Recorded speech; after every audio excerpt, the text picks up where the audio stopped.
video in the series on human evolution for grade 12 life sciences. So in this little video we're going to look at what the similarities are and look at the intermediates, the missing links so-called, in our evolutionary history. Okay, when you look at human beings, if we ignore other species for the moment, when you look at human beings, we have certain characteristics that are quite central to who we are. So the fact that we have a large brain, the fact that we have a flat face, the fact that we have the capacity for culture, art, particularly the capacity that we have for abstract thought. For example, our understanding of time and our understanding of money. Time is a human construct, so is money. They are not real things. They are a myth that all human beings have bought into because it facilitates society. It facilitates groups of greater than 100. When you look at any other species, most other species do not live in large groups, larger certainly than about 100, because communication between more than 100 people, actually knowing anybody, really knowing them, is quite difficult when you get to groups that are larger than 100. So political systems, money, and time, all of these things are abstract thought. They are constructs of our imagination, and we've all bought into these myths in order to make our societies function. So those are the sorts of things that differentiate us from other species. If we look back in time, though, we obviously share various features, various characteristics with our predecessors, with our ancestors. So if we look here, for example, at Homo erectus, okay, Homo erectus over here. So Homo erectus and human beings share a number of similarities because we share a common ancestor. And the things that we share in common are, for example, if you read here, smaller jaws and cheek teeth, longer legs, arched feet, a larger brain. The further back we go, the less we have in common.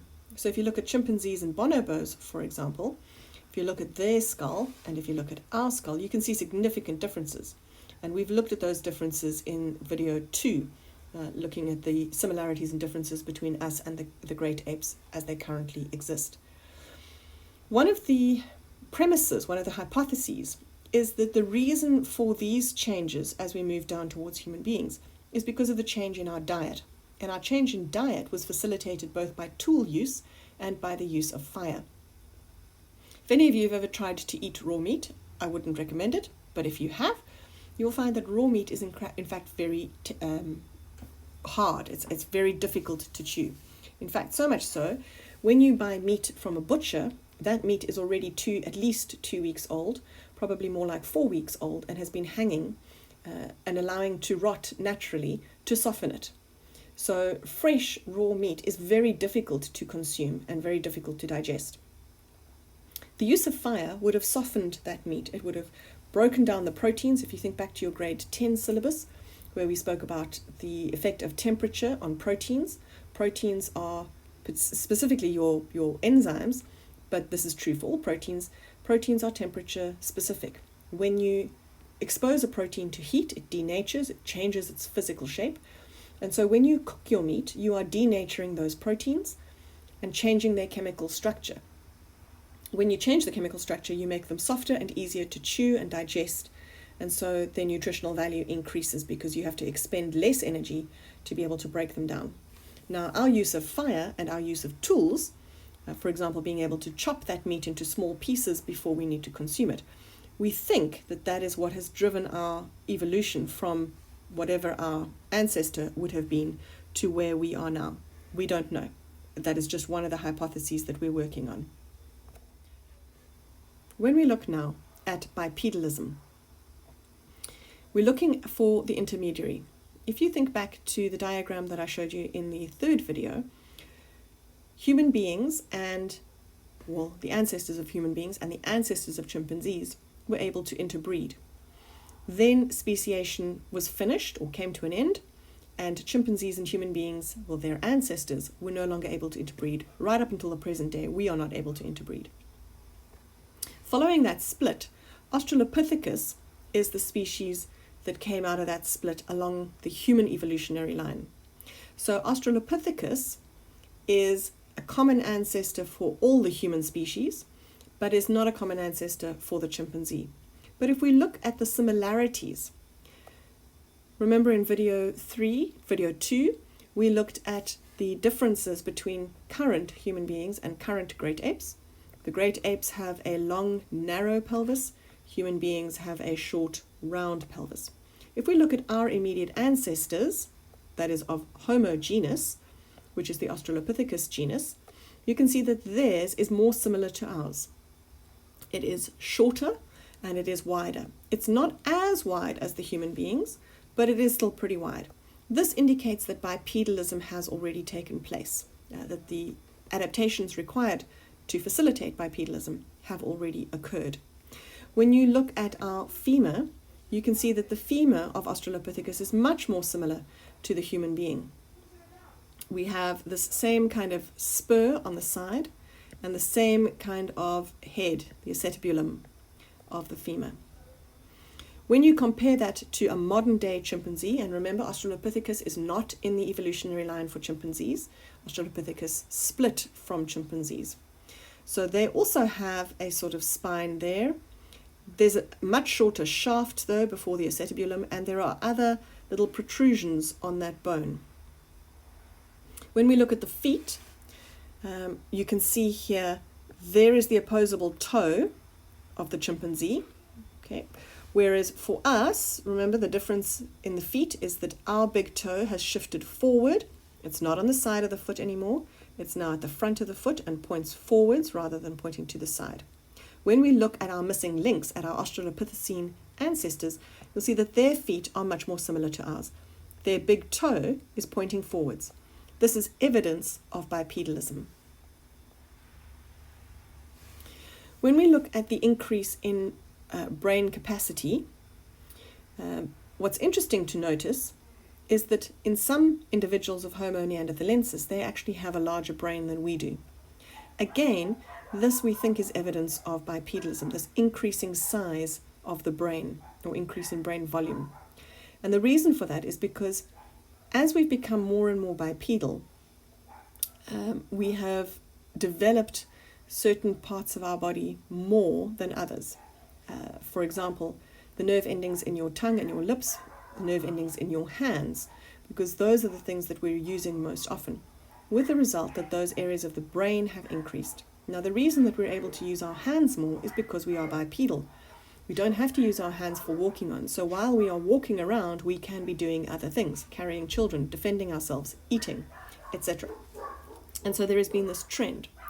So when we look at the intermediaries, okay, your Australopithecus, here's your Australopithecus. Notice that your Australopithecus has a smaller brain size than all of the Homo species put together. So in other words, although they are bipedal, okay, and we've seen that in the skeleton, although they're bipedal, they still have some features from the common ancestors, which would have been Ardipithecus, or the species that gave rise to both Pan, which is your chimpanzees and bonobos, the species that gave rise to both your Pan and to your Australopithecus. So they still have some features of the kind of common ancestor. They don't have all the features that are common to us, because if they did, then Australopithecus would in fact have been reclassified as a Homo species. All right, let's look now at the jaw shapes. So again, I remind you, the gorilla and the human beings are modern day species. Gorilla has separated from our line further back. So Australopithecus is not in the direct line for gorilla. Australopithecus is not in the direct line for chimpanzees. Australopithecus gave rise to Homo sapiens, but not to the others. They diverged, they speciated from the common ancestor before Australopithecus was Australopithecus. All right, so let's have a look here. When we looked in video 2 at the comparison of the jaw, we saw that the great apes have a U-shaped jaw, while the Homo sapiens, human beings, have a C-shaped jaw. Let's look now at Australopithecus. Australopithecus, it looks kind of like it's halfway between. So there is a sort of a C-shape, but it's a longer C-shape than our C-shape, meaning that it's more U-shaped. So it's on the way to being C-shaped. This is why Australopithecus is considered to be our ancestor, one of the reasons why. Okay, here's an actual photograph of the different jaws. Okay, there's your Australopithecus jaw with the teeth. You can see the canines are still much larger than ours. There's still a diastema there, although the diastema is quite small in comparison to the other great apes. Okay, so this species is definitely in our direct line. There you can see the C shape of the jaw very nicely versus the U shape of the great apes, and Australopithecus is sitting in the middle. It's still sort of U-shaped, but it's much shorter and not as angular on the sides. There is actually a curve on the sides, more like ours. So therefore it is an intermediary. If we look at the brow ridges, this is us over here. We have no brow ridges really to speak of. If you look at the modern day chimpanzee, it's got a massive brow ridge over there. If you look at Australopithecus, remember Australopithecus is not in the direct line for chimpanzees, but it is in the direct line for human beings. And notice that the brow ridges are still present, but are much smaller. So again, it has some of the features, its kind of features are halfway between whatever the common ancestor was and human beings today. Now, in your exam, you will be expected to be able to summarize the major phases in the hominin evolutionary pathway. So you don't have to know the details for every single step, but you do need to be able to identify the major kind of groupings. So you need to be able to talk a little bit about Ardipithecus, Australopithecus, and Homo. What are the similarities and what are the differences? The easiest way to do this, I would recommend to you, is to do yourself a table. Those of you who have answer series, which is available free to students and teachers, as I understand things, free until the end of 2020 because of the lockdown, because of COVID-19. So if you do have access to the answer series, you can look this information up on the pages listed there.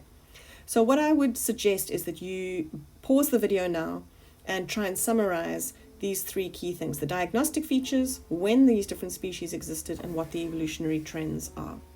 All right, having attempted the table on your own, here's what I feel the kind of key things are for each of those.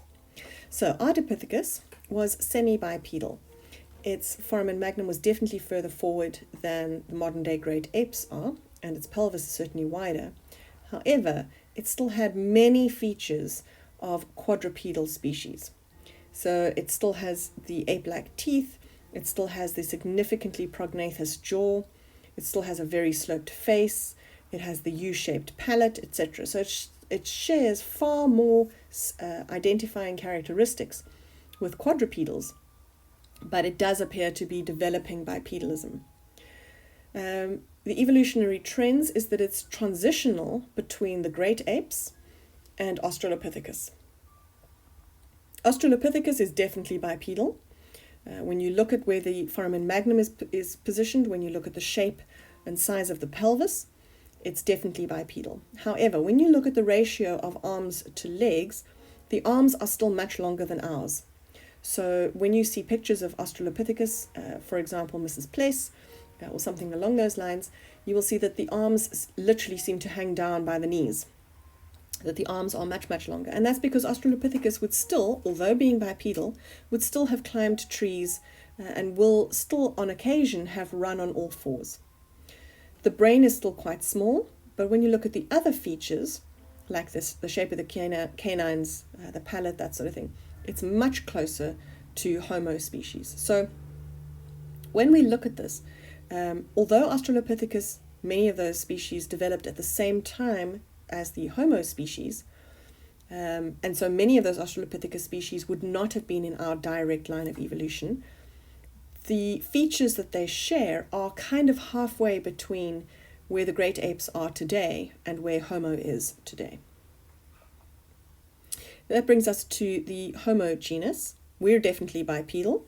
Our legs are much longer in relation to our arms. Our faces are very flat. We have no diastema. We've got small teeth, etc., etc., etc. Now, when we look at Homo species, what makes us distinct is this ability to make and use tools, to use fire, and the use of language. So those are kind of the key evolutionary trends. Now you can break that down even further if you wanted to, and you could look at the specific different species. So Australopithecus afarensis versus Australopithecus africanus, for example. What we can see there is that both Australopithecus afarensis and africanus appear to be able to use stone tools, looking at the shape of the hand, looking at the shape of the teeth, etc. And crucial species there, or crucial fossils there that you need to know, Lucy was an Australopithecus afarensis species found in the Afar Valley of Ethiopia. Australopithecus africanus, those are the two that we've looked at already in the previous video, Town Child and Mrs. Pless. When we look at Australopithecus sediba, you might get a case study looking at sediba or looking at Naledi. So the Australopithecus sediba fossil is known as Karabo. You may or may not need to know that. It's not officially in your syllabus. Homo Habilis, that's another one that you might specifically want to be able to talk about. So Homo Habilis, although definitely in the Homo genus, in comparison to us today, in comparison to Homo sapiens, had much longer arms. But its face, when you compare it to the Australopithecines, was much flatter. So you can see there by the time period when it existed, from 2.2 to 1.6 million years ago, when you look at Australopithecus, Australopithecus africanus disappeared around 2.1 million years ago. So Homo habilis and Australopithecus africanus would have existed at the same time in the same region, both in East Africa. Now, this slide is definitely not in your syllabus, but I felt it was important to raise this, particularly in South Africa, where we have a focus on races and racialism and post-apartheid era. I wanted to point out that there is a difference between talking about race and talking about populations. When we talk about race, that's looking at exterior things like skin color, hair color, whether your hair is curly or not curly, what color your eyes are, etc. In order to politically define who you are and therefore be able to create laws around what you may or may not do. That was what apartheid attempted to do, and did quite effectively, I might add. However, when we talk about DNA, and particularly when we talk about mitochondrial DNA and the Y chromosome DNA, it is very clear that there are different populations within our species. So this green line here represents Homo sapiens. And within Homo sapiens, we can see that there has been a divergence, a splitting, when you look at the mitochondrial DNA and when you look at the Y chromosomal DNA, such that we have these four major, there are obviously much smaller groups within that, but these four major population groups. All Africans are in one particular group. French and Europeans are in another group. The Han Chinese, and specifically the Han Chinese because of massive genocides that occurred in China during its political history. So the Han Chinese are the surviving group, the surviving tribe. And then Melanesians, those that are from Taiwan, from Polynesia, etc. New Zealand and Australian Aboriginals will fall into this group as well, Melanesians.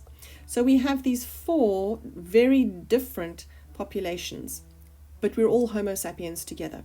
However, when you look at the mitochondrial DNA, our mitochondrial DNA does have differences indicating these different populations. Now, what we can see is that between the Europeans, the Chinese, and the Melanesians, there was interbreeding with the European species, Homo neanderthalensis, as well as with the Denisovans. So the Denisovans were found sort of Australia, Melanesia area, and they interbred with the Homo sapiens that lived in that area. And Homo neanderthalensis particularly interbred with the forerunners of what then became the French and the Chinese. This is why blonde hair and blue eyes is not terribly present or not frequently present amongst African populations.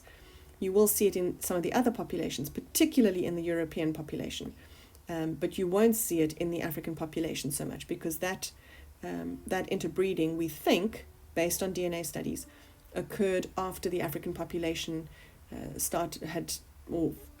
after a group of Homo sapiens had left Africa and had moved on into Europe.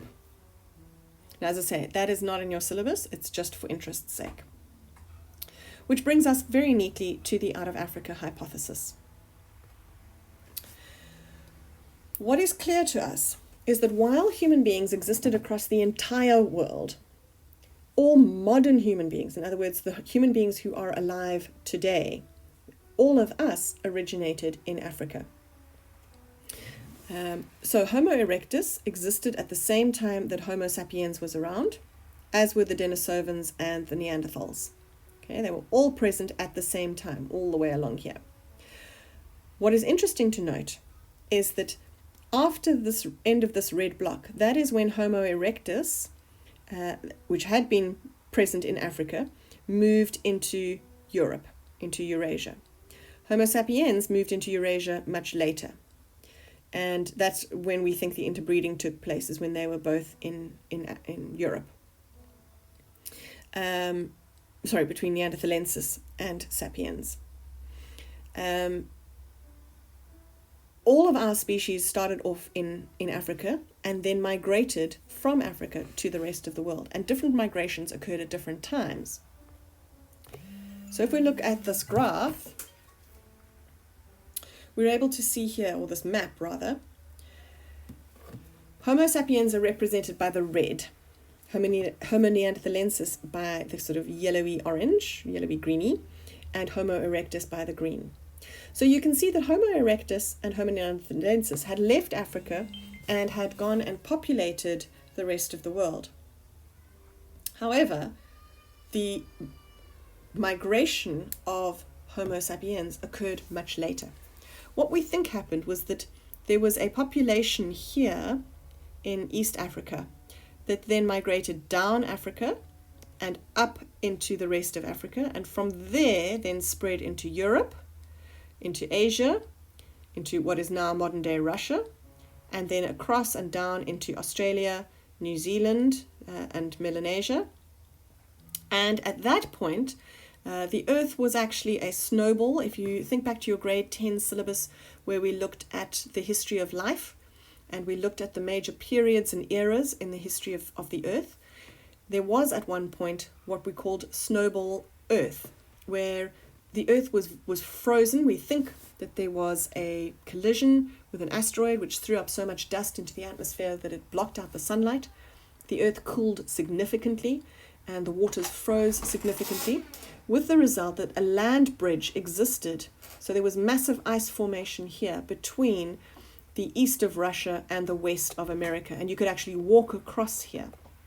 When that occurred, it enabled Homo sapiens to make that journey across about 15,000 years ago, and from there was then able to migrate. And as the Earth then warmed and the glaciers retreated, they were able to move further and further down into South America. So we think about 8,000 years ago or so, somewhere between 12 and 8,000 years ago, Homo sapiens arrived in South America.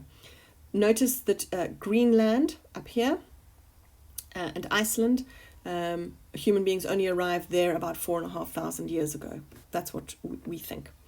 So all of this, how do we know this? We know this because of the changes in mitochondrial DNA and of the changes in the Y chromosomal DNA. Now remember, if you think back to the meiosis section that we did, Y chromosome and X chromosome do not do crossing over during prophase of meiosis 1 because they are not homologous.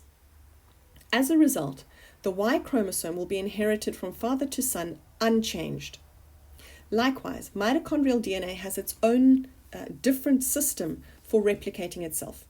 And when a sperm and an egg fuse, the male's mitochondria remain behind in the sperm. They are not injected into the egg. So the egg receives its mitochondrial DNA from its mother and only from its mother. The rate at which mitochondrial DNA changes is very slow, much slower than normal DNA. It doesn't mutate at the same rate, which means that we can track back along the patrilineal line from son to father to grandfather and backwards. Likewise, with women, we can trace the matrilineal line from daughter to mother to grandmother and so on. And in tracing that back and looking at the changes that have occurred in the mitochondrial DNA and the Y chromosomal DNA, we have been able to establish the fact that actually all of us are cousins of one another. And we're obviously talking only about modern human beings. We're not talking about Neanderthals and Homo erectus and other species. We're talking specifically about Homo sapiens sapiens, that all of us today originated from one small population that existed in East Africa, and that little population then spread down and up Africa into Europe, across Asia, and down into the Americas, and down into the Melanesian islands, continents. So that is the out of Africa hypothesis, that all of modern day human beings, remember, modern day human beings are only Homo sapiens, but we're not the only Homo species to have ever existed. We existed at the same time as several other Homo species. We are the successful species. They unfortunately became extinct. Our current species is all originating, or we hypothesize all originates from one group, one population group in East Africa, somewhere between 150 and 200,000 years ago, which then began the migration across the rest of the globe and became the dominant and eventually the only Homo species on Earth.